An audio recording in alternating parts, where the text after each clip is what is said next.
કેમ છો વિદ્યાર્થી મિત્રો? બોર્ડની એક્ઝામ હવે 97 ડે બાકી છે, રાઈટ? અને તમારો સિલેબસ કમ્પ્લીટ થઈ ગયો છે અને તમને એવું છે મગજમાં કે સર હવે અમે પેપરની તૈયારી કેવી રીતે કરીએ?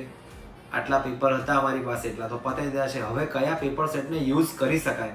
તો માર્કેટમાં આઈડિયલ પેપર કરીને પણ પેપર બેટા ઉપલબ્ધ છે. એની અંદર તમે જોશો તો તમને વિજ્ઞાન, ગણિત બેઝિક, ઇંગ્લિશ, સામાજિક વિજ્ઞાન, ગુજરાતી, સંસ્કૃત અને હિન્દી, આ તમને બધા જ પેપરો અહીંયા તમને મળી જશે. બીજી વસ્તુ કે ખાસ કરીને બહુ સરસ વસ્તુ આપેલી છે કે બોર્ડની પરીક્ષામાં શું ધ્યાન આપવું, બોર્ડનું પેપર કેવી રીતે લખવું, એ વસ્તુ આપેલી છે. પ્લસ કયા પેપરમાંથી કેટલા માર્ક્સનું કયા ચેપ્ટરમાંથી પૂછાય છે એ પણ અહીંયા આપેલું છે એ લોકોએ. તો આ રીતે દરેક વિષયના એ લોકોએ 5-5 પેપર આપેલા છે. જો તમારે સિલેબસ કમ્પ્લીટ થઈ ગયો હોય તો આ પેપર સેટનો તમે યુઝ કરીને વધુ પ્રેક્ટિસ કરી શકો છો.